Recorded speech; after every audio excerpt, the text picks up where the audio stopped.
Kita kembali lagi di Generasi Mecin. Minggu kemarin Jakarta cukup dihebohkan bahkan menjadi berita nasional dengan adanya kejadian di daerah Green Lake dan juga Duri Kosambi Cengkareng, Jakarta Barat, di mana kota Jakarta serasa seperti koboi ya. Ada pembunuhan di jalan, rumah diserang dengan senjata api, dan muncullah kembali nama sosok John Kay. Pak Slamet, saya pengen tahu apakah Pak Slamet mengenal sosok John Kay secara personal, Pak? Secara pribadi saya tidak pernah mengenal. Saya lebih lama di Surabaya daripada di Jakarta. Oke. Nah, sebagai yang selamat di Pak Slamet juga sempat lama di Surabaya, kota besar juga. Sebenarnya sosok-sosok seperti John Kay ini ada di seluruh tempat atau banyak apa cuma di Jakarta aja, Pak? Sosok-sosok seperti bahkan sampai ada sebutan Godfather-nya Jakarta nih, Pak Slamet. Sosok semacam seperti beliau ada di seluruh dunia. Ada di seluruh dunia, oke. Berarti Indonesia pun ada di luar Jakarta ya, Pak? Bahkan kalau di Indonesia di kota-kota kecil juga ada sosok-sosok seperti dia. Terutama daerah-daerah yang punya kultur keras. Ya, kultur keras. Pada zaman dahulu kan ada Sakera itu di Madura. Meskipun Sakera itu orang baik, tapi dipercaya bisa melindungi. Sakera sebenarnya tidak jahat. Kemudian di daerah Jakarta ada Jawara. Di daerah-daerah lain di Betawi, di mana itu ada di Amerika, di daerah-daerah tertentu juga ada nama-nama seperti itu. Jadi adalah orang-orang yang disimbolkan, dipercaya untuk bisa melindungi, baik dengan cara-cara yang radikal, cara-cara yang soft, atau dengan cara-cara tertentu. Ada itu, Mas. Oke.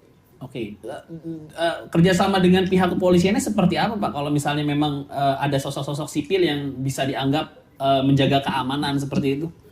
Secara sistematis, kedinasan tidak ada. Tidak ada? Barangkali secara informal ya, mereka dengan kenal, dekat dengan orang-orang tertentu di kalangan kepolisian ada. Karena apa? Manakala terjadi sesuatu dalam keadaan darurat, ini si preman ini bisa langsung berhubungan dengan yang bersangkutan. Secara dinas, secara struktural, sistematis itu tidak ada. Tapi mungkin informal dengan orang-orang oknum-oknum tertentu itu kenal. Bukan hanya teman-teman di kepolisian, tapi teman-teman di instansi lain yang berhubungan dengan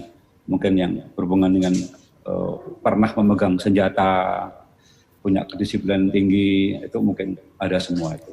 Oke. Bu Hamidah, ini belakangan memang kita cukup diresahkan dengan kasus-kasus yang terekam sebenarnya, Bu. Banyak sekali video begal yang tadi Ibu khawatirkan juga, bahkan kasus John Kay terakhir juga cukup meresahkan. Tapi saya baca dari data kepolisian, justru jumlah kasus kriminal dalam bulan-bulan terakhir ini turun, Bu.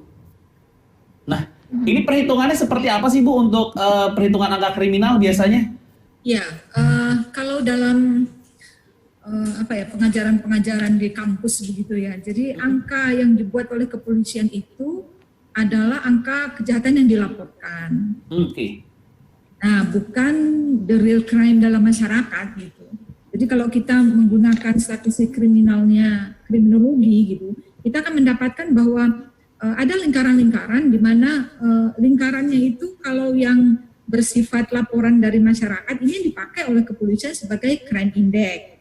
Jadi kalau misalnya dalam satu daerah yang banyak sekali dilaporkan adalah pencurian sepeda motor, maka itu adalah kejahatan yang menonjol di daerah tersebut. Nah, tapi itu tidak menggambarkan realitas kejahatan dalam masyarakat karena banyak kejahatan yang tidak dilaporkan. Nah, sehingga kalau dikatakan bahwa kejahatan itu menurun dalam pengertian orang yang melaporkan sebagai korban kejahatan itu memang tidak ada atau berkurang, ya ini memang seperti itu pekerjaan penegak hukum. Nah, tetapi kita tahu bahwa dalam perkembangannya dalam masyarakat itu kejahatan itu kan ada yang berakibat sampai misal korbannya luka berat atau meninggal dunia. Nah, ini mungkin dilaporkan lalu ditangani oleh para penegak hukum. Tapi ada juga beberapa kejahatan yang bisa diselesaikan secara kekeluargaan. Nah, sehingga peta kejahatan dalam masyarakat itu tidak bisa diukur hanya dengan laporan masyarakat. Nah, di sana ada dark number. Ya, ada kejahatan-kejahatan yang tidak dilaporkan oleh masyarakat itu terjadi. Nah, seperti misalnya kasus katakanlah tadi yang disebut dengan premanisme, misalnya juga bisnis keamanan dan seterusnya. Nah, biasanya di dalam polanya ini kan juga banyak terjadi kejahatan-kejahatan, tadi misalnya pemerasan, misalnya ancaman dan seterusnya. Tetapi karena tadi yang sudah sampaikan Pak Slamet, mungkin ini orang takut untuk melaporkan. Nah, akibatnya tidak dilaporkan. Nah, karena tidak dilaporkan penegak hukum, dianggap tidak ada kejahatan di sana. Nah, seperti itu, Mas. Oke. Berarti turunnya angka kriminal bukan berarti harus happy ya sebagai masyarakat ya, Bu. Saya pikir cukup aman belakangan karena COVID. Enggak juga berarti. Memang ada yang tidak dilaporkan.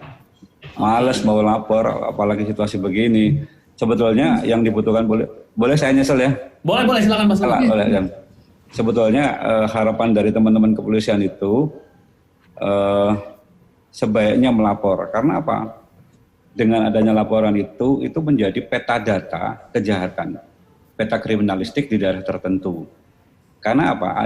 Ada karakter penjahat-penjahat tertentu dengan karakter tertentu, itu dia akan melakukan kejahatan pada jam-jam tertentu.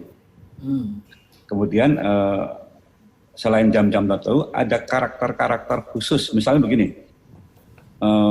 misalnya berhubungan dengan nyawa.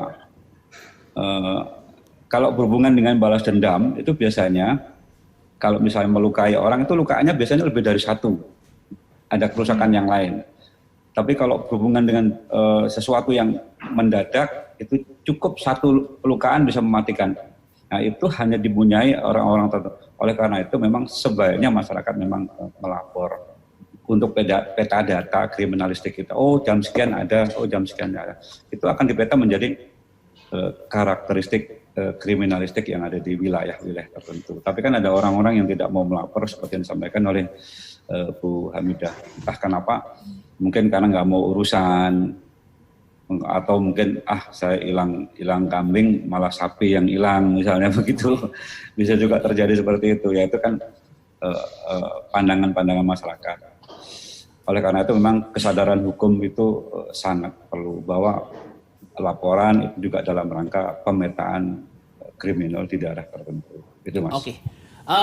Saya masih ada satu segmen terakhir abis ini Bu Hamidah dan Pak Slamet dan juga Bang Reza soal premanisme dan ada regenerasinya juga nih premanisme. Apakah masih menjadi sesuatu yang menjanjikan? Berarti kan ada sesuatu yang hope di dalam sebuah premanisme ini untuk generasi milenial apalagi ya. Saya masih ada satu segmen lagi, kita break dulu sebentar, jangan kemana-mana, tetap di Generasi Mecin.